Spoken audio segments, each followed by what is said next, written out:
Do your favorite vegetables struggle to produce in your climate? Do you have entire crops that fail to ripen because of your short growing window? Then if you haven't yet explored landrace gardening, it might be exactly what you need. Hello, I'm Travis, and on this channel I focus on landrace gardening, backyard breeding, and backyard nursery techniques. And today I want to talk about the difference between heirlooms, hybrids, and landrace varieties. Why landrace gardening is crucial for me and some of my ongoing projects. When shopping for seeds, you'll typically come across two main types: heirlooms and hybrids. Hybrids are generally more productive and more vigorous, and they're often chosen by the farmers and the backyard gardeners looking for production out of their garden. Also known as F1 hybrids, they're created through crosses, usually in a controlled setting like a university lab breeding program or something to that effect, a USDA breeding program. But if you're into seed saving like me, hybrids come with a few problems.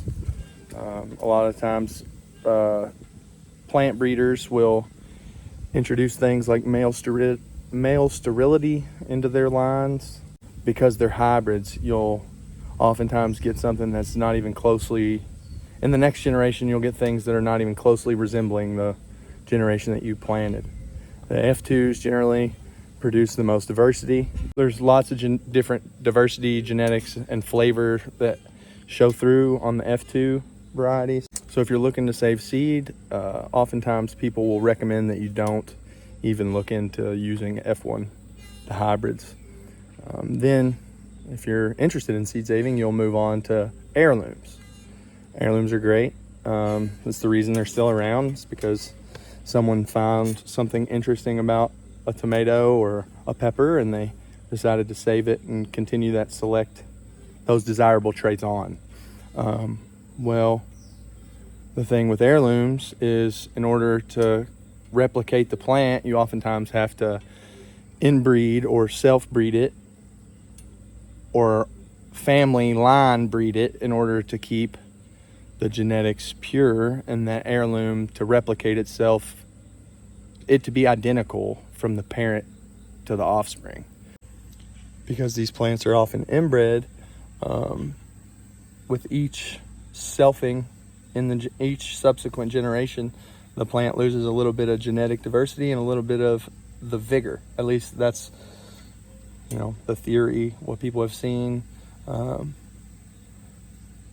But you can locally adapt these varieties. So if you save an heirloom seed and you're very careful with how there's no cross-pollination, there's certain isolation distances, you can replicate an heirloom over time, generation after generation. But a lot of people have noticed that they're not as productive as, say, a hybrid. They're also more disease, pest resistant, or fragile. Oftentimes the genetic expression that was found in a mix of a landrace swarm. So somebody will be growing out a bunch of genetics. I just saw a shiitake over there, so I got distracted.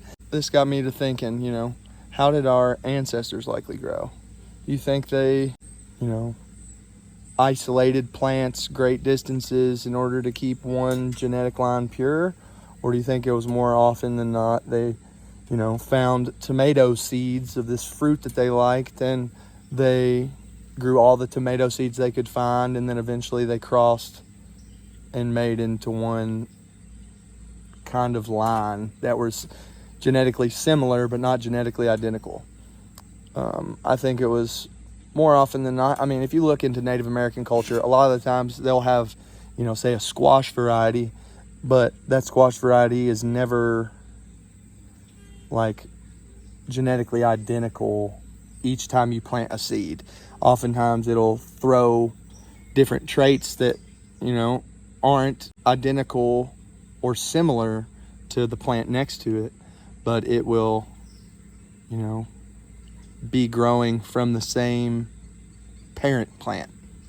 So, or the same seed from the field the year before, it was growing off a plant right next to it. Do you think they likely just saved seeds and let the plants cross-pollinate as long as they got the same vegetable that they were looking for? So do you think they were separating all their squash, or do you think they were just planting all of their Peppo squash out in the field, letting it all cross-pollinate and saving seeds from their favorite plants. I think they were much more likely to be saving seeds from their favorite plants. That's what we've been doing through history. I believe that leads to more nutrition in our food because there's a diversity of colors, shapes, textures, and I think all that leads to a more nutrient-dense food system. Landrace gardening is what our ancestors used. It's a way of growing plants that was chosen over many years and selected for performance in their local climate.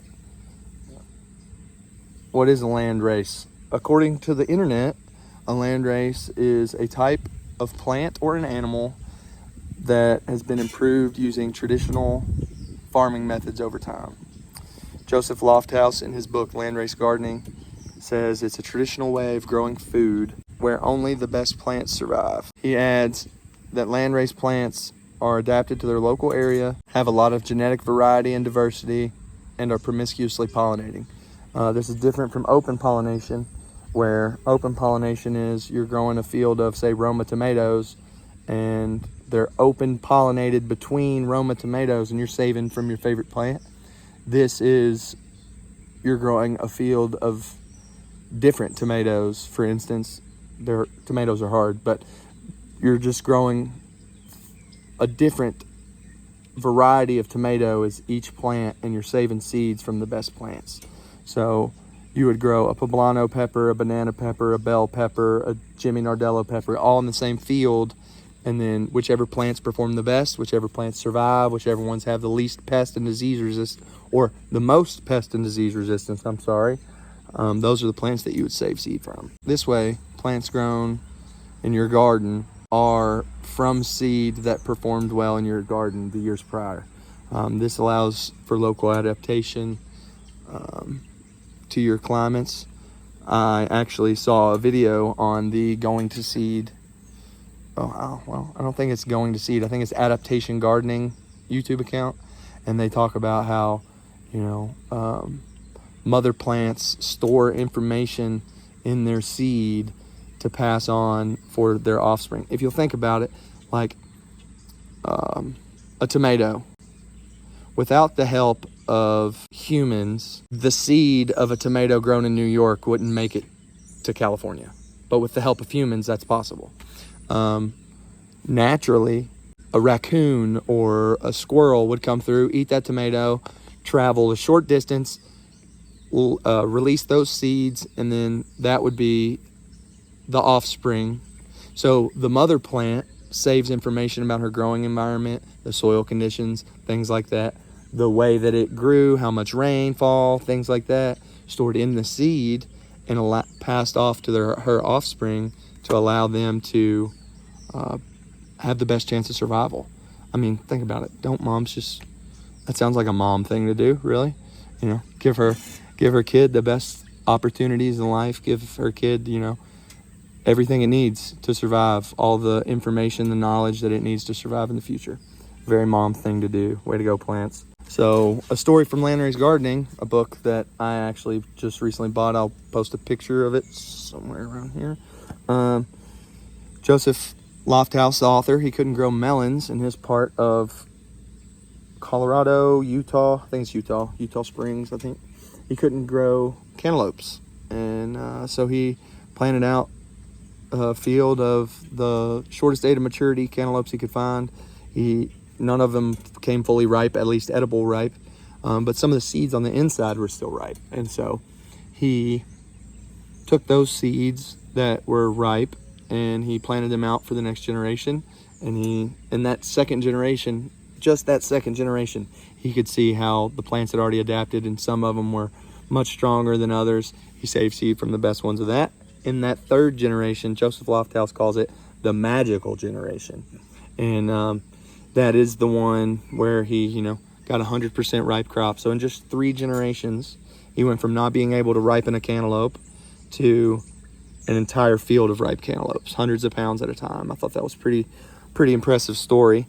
And it's what kind of, got me interested in it. And I've been using these methods for the past 3 seasons, and I can already tell a difference.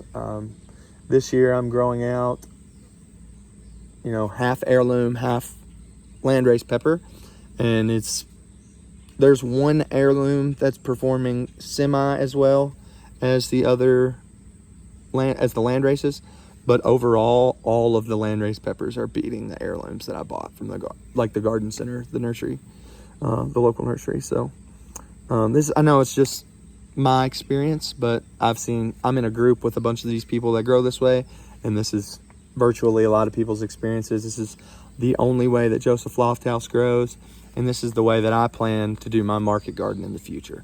So I've got a couple projects that I'm working on. If you've been following along with the channel, you've seen them. I got some okra projects, some sweet pepper projects, some stuff that I didn't have time to work on this year. I've got some watermelon, some squash, and some cantaloupe. Never really had a sweet cantaloupe, so I'm interested in starting. Never been able to grow a sweet cantaloupe. We dry farm, and so a lot of the melons and stuff, they struggle to grow, especially in this drought that we've been having, months of 95-degree heat and clay. It seems like watermelons prefer a sandier type of soil. We have concrete. But yeah, so never really been able to grow sweet melons. I had actually never even ripened a watermelon until the very first year I grew a Landrace. I acquired some seeds through Going to Seed organization. I'll put their link in the description. They do a lot of work with Landraces and Grexes, and they store. They're like a seed library. They take in seeds from all the growers across the nation that are a part of the program, and they distribute out these seeds for free. You just pay shipping and handling, and then you grow out their seed and send them seed back at the end of the year. Last year I had a dramatic failure in the garden, and so I had to save as little seed as I could make happen, and that's what I'm growing out this year, and I hope to send back a lot this year, especially with the okra and the sweet pepper. I have quite a few sweet peppers growing, so saving a bunch of seeds off of those. And so I got interested in the sweet pepper project because I just think grocery store bell peppers taste like, there's another channel that says tomatoes taste like disappointment. I think grocery store bell peppers taste like disappointment. They're leather on the outside, they're bitter on the inside. If I want a sweet pepper, I wanted it to be sweet. If I wanted bitter, I'd eat a dandelion. I'm not here for that. So last year I grew a pepper, and I call it the apple pepper. Tasted, had the crispness of fresh like an apple, and the sweetness, tangy type of thing that I could only relate to an apple. I gave it to 3 other people. Didn't even tell them anything about apple. They tried it and they told me that it tasted like an apple as well. So we're calling it the apple pepper. I got the bull nana. This bad boy was as big as my palm this year. Bright fire engine red, and it ripened like a Kentucky sunrise. It was beautiful. So commercial breeders oftentimes have different goals for the project than, the average backyard gardener. Backyard gardener is looking for nutrition, flavor. The commercial breeder is looking for storage ability, shelf life, shipability. So, it's going to continue to get worse, honestly, I think. They're oftentimes flavors at the bottom of the list for what they're looking for. They're looking for what's going to ship well, store well, and go on the grocery store shelf. So I think it's the responsibility is on the backyard gardener. If we want to have produce that tastes well and looks good and is the best flavor, the most nutrient dense, I think the backyard gardener and a coalition of backyard gardeners are going to be the people that wind up keeping our food with any type of nutrient in it. Saw a video, Julia Dakin, where I think she's a board member for Going to Seed. She was talking about how nutrient density, and once commercial breeding went towards yield and productivity, that is when we saw a steep decline in our nutrient density of food. So if the backyard gardener wants nutrient density, productivity, performance in local climate, that relies on us. Oftentimes heirlooms, according to Joseph Lofthouse, were bred long time ago in a faraway place and not suited for my garden. Well, that's true here too. A lot of the times there's not a reliable option for most crops in Kentucky. I work on 3 produce farms, and every single farm this year I work on dealt with total crop failure in one crop or another, whether it be kale, whether it be sweet peppers, whether it be butternut squash. They dealt with it because they were oftentimes growing one variety of that crop in a field. One of them would catch a disease, then because they were all genetically identical, they would all catch the disease.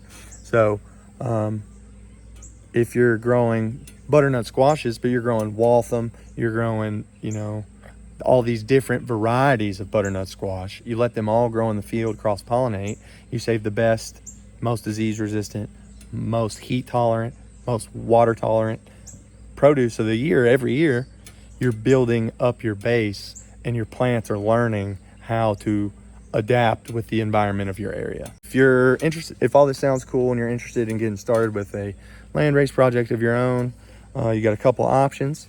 So you can either reach out to me. I'd love to share seeds with you. I'm in Central Kentucky, Zone 6B. So if you have a similar climate, I would love to share my seeds. 2, you could reach out to gointoseed.org. It's a great organization. Just make sure that you send seeds back when you have a good seed stock built up. I plan to do that this year for sure. There's a limit to how many seeds you can get and stuff, but you can get up to 4 crops.